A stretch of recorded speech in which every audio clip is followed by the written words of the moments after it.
سلام دوستان عزیز، امیدوارم حالتون خوب باشه. خوش اومدید به درس سوم آموزش زبان ترکی استانبولی. توی 2 درس قبلی با الفبای ترکی آشنا شدیم، سلام و احوالپرسی کردیم و یاد گرفتیم چطور خودمون رو معرفی کنیم.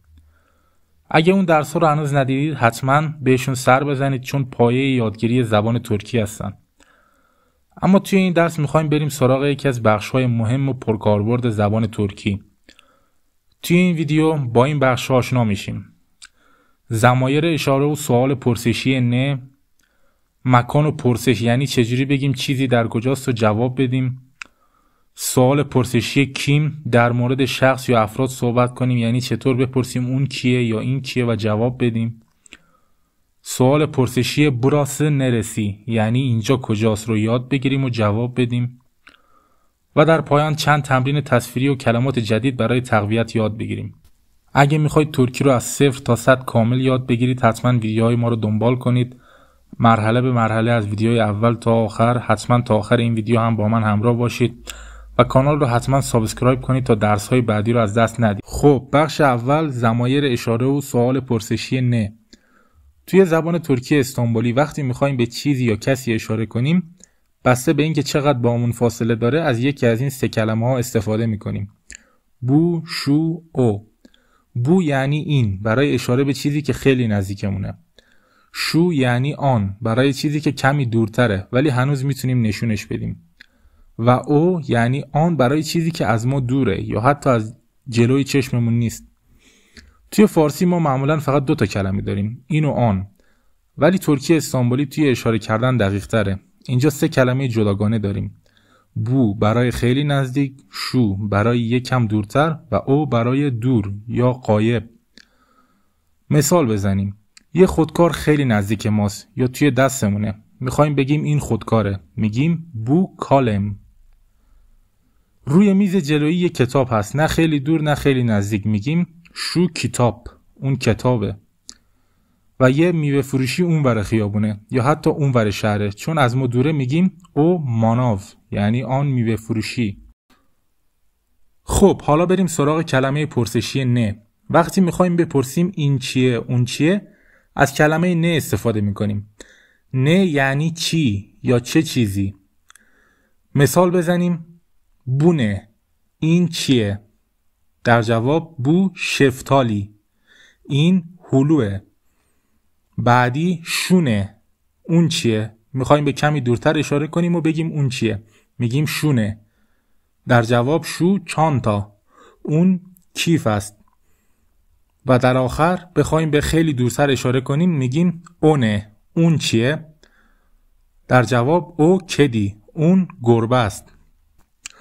خب بخش دوم، مکانها، برادا، شورادا، اورادا و سوال پرسشی نرده. خب حالا میخوایم یاد بگیریم چطور بپرسیم یه چیز در کجاست. برای این کار از کلمه پرسشی نرده استفاده میکنیم. نرده یعنی در کجاست. و برای جواب دادن به این سوال بسته به اینکه اون چیز کجا قرار داره از یکی از این 3 کلمه ها استفاده میکنیم. برادا، شورادا، اورادا. برادا به معنی در اینجا، وقتی چیزی نزدیک ماست میگیم برادا. شورادا در آنجا، وقتی کمی دورتره میگیم شورادا. و اورادا در آنجا، وقتی خیلی دورتره یا پیداش نیست میگیم اورادا. خب حالا با مثال بهتر یاد بگیریم. جمله اول، شفتالی نرده، هلو در کجاست؟ در جواب میگیم شفتالی برادا، هلو در اینجاست. اگه هلو جلوتر بود یا از ما کمی دورتر بود میتونستیم بگیم شفتالی شورادا، یا اگه خیلی دور بود میگفتیم شفتالی اورادا. خب جمله بعدی، چانتا نرده یعنی کیف کجاست؟ در جواب میگیم چانتا شورادا یعنی کیف اونجاست، کمی دورتره. و مثال آخر، کدی نرده، گربه در کجاست؟ در جواب کدی اورادا، گربه آنجاست، دوره. چون دوره از اورادا استفاده کرده. خب بریم سراغ بخش سوم. بخش سوم، کلمه پرسشی کیم و سوال با بو، شو، او. توی این بخش میخوایم یاد بگیریم چطور بپرسیم این کیه، اون کیه یا آن کیه. برای این کار از کلمه پرسشی کیم استفاده میکنیم. کیم یعنی چه کسی یا کیه. خب بریم سوالات رو با هم ببینیم. بو کیم، این کیه؟ در جواب بو ببک، این نوزاده. و بعدی شو کیم، چون کمی دورتر هست میگیم شو کیم، اون کیه؟ در جواب شو دکتر، اون دکتر است. و بعدی او کیم، چون خیلی دوره از او استفاده میکنیم. او کیم یعنی آن کیه؟ در جواب او شوفر یعنی آن یه راننده است. کیم رو وقتی استفاده میکنیم که بخوایم درباره آدم‌ها سوال بپرسیم.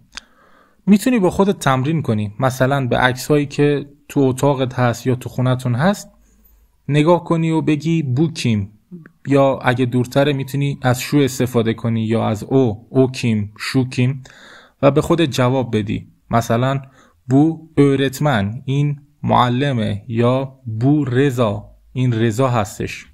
خب بخش چهارم یادگیری براسه، شوراسه، اوراسی و سوال پرسشی نرسی. توی این بخش میخوایم یاد بگیریم چطور درباره مکانها صحبت کنیم و از کلمات براسه، شوراسه، اوراسی استفاده کنیم. براسه، شوراسه، اوراسی یعنی چی؟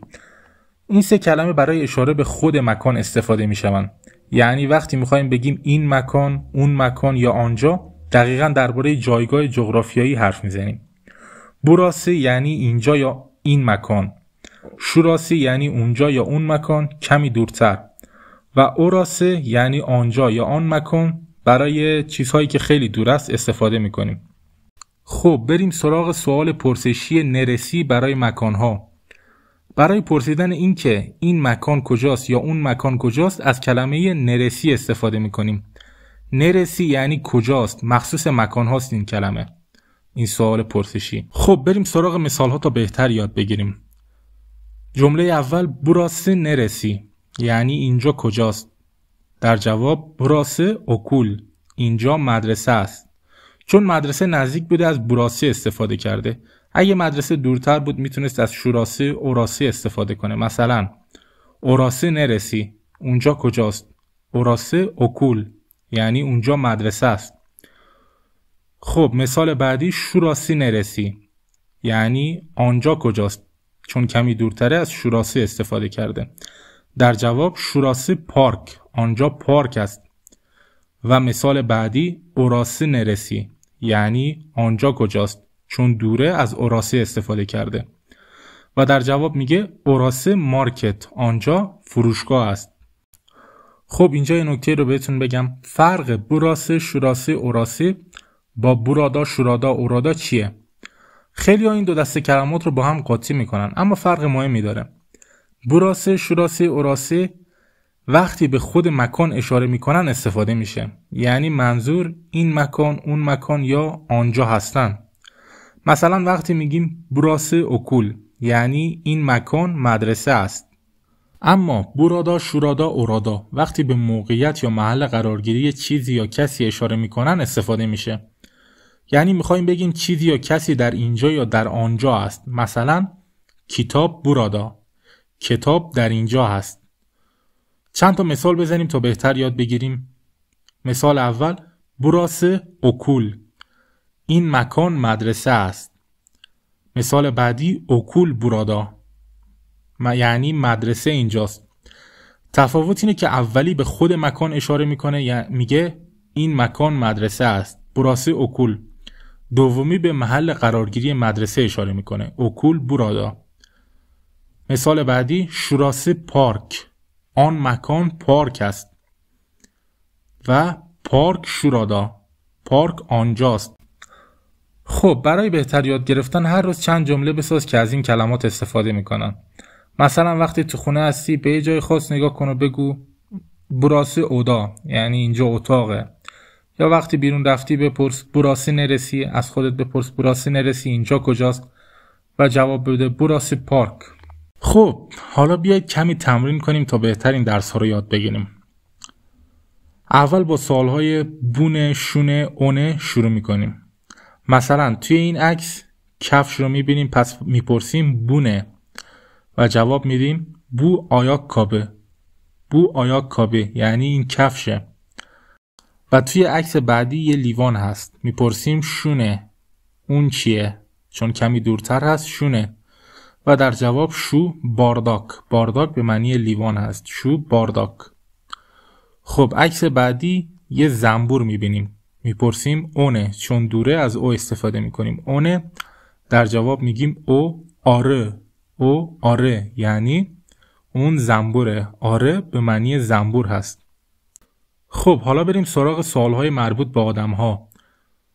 این عکس یه معلمه، پس میپرسیم بو کیم و جواب میدیم بو öğretmen یعنی این معلمه.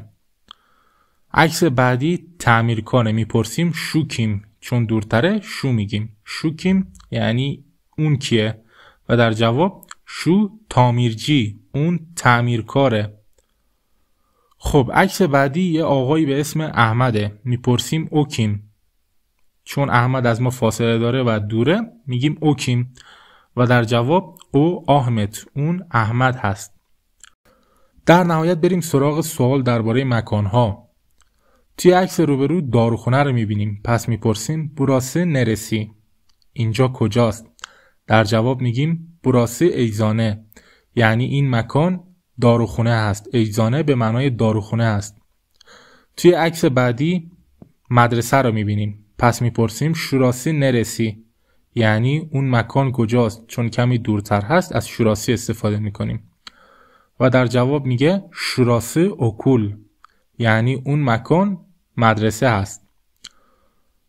و عکس بعدی نونوایی هست، میپرسیم اوراسه نرسی، چون خیلی دور هست میپرسیم اوراسه نرسی و در جواب میگیم اوراسه فرن یعنی اونجا نونوایی هست. خب حالا یه تمرین خوب داریم تا کلمات جدید رو بهتر یاد بگیریم و درس رو بهتر بفهمیم.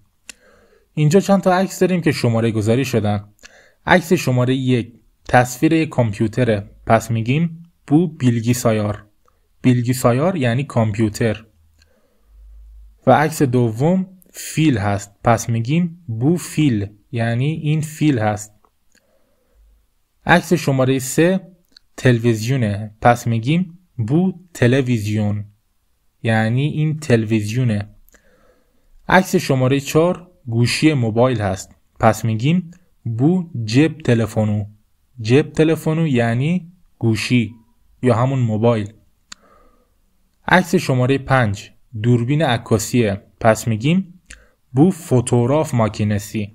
فوتوگراف ماکینسی یعنی دوربین عکاسی. و عکس شماره 6 جوراب هست، پس میگیم بو چراب یعنی این جورابه. چراب توی ترکی میشه جوراب. و همینطور برای افراد. عکس شماره 1 دانشجو است، پس میگیم بو öğrenci این دانشجوه. عکس شماره 2 راننده تاکسی است، پس بو تاکسی شوفرو. تاکسی شوفرو یعنی این راننده تاکسیه. و عکس شماره 3 یه معلم رو میبینیم، پس میگیم بو öğretmen. öğretmen یعنی معلم، این معلمه. خب عکس بعدی عکس شماره 4. توی این عکس دکتر میبینیم، پس میگیم بو دکتر. بو دکتر. دکتر همون دکتر خودمون به معنی دکتر یعنی این دکتره. و عکس شماره 5 توی تصویر شماره 5 عکس یه پرستار رو میبینیم. پرستار توی ترکی میشه همشیره، پس بو همشیره یعنی این پرستار هست. و عکس شماره 6 یه ماهیگیر رو میبینیم، پس بو بالکچه یعنی این یه ماهیگیره. این تمرین خیلی کمک میکنه تا راحت‌تر کلمات جدید رو یاد بگیریم. خب دوستان عزیز، رسیدیم به پایان درس سوم. امیدوارم این درس براتون مفید بوده باشه. حتما ویدیو رو چند بار ببینید اگه متوجه نشدید تا بهتر متوجه بشین. به نکات‌ها و مثال‌ها دقت کنید تا بهتر یاد بگیرید. ویدیو رو لایک کنید و کانال منو حتما سابسکرایب کنید تا درس‌های بعدی رو از دست ندید. نظری یا سوالی داشتین حتما توی کامنت‌ها برام بنویسید. درس‌های بعدی هم به زودی آماده میشه، پس منتظرمون باشید تا با هم زبان ترکی رو از 0 تا 100 یاد بگیریم. خب تا دیدار بعدی، خداحافظ و موفق باشید.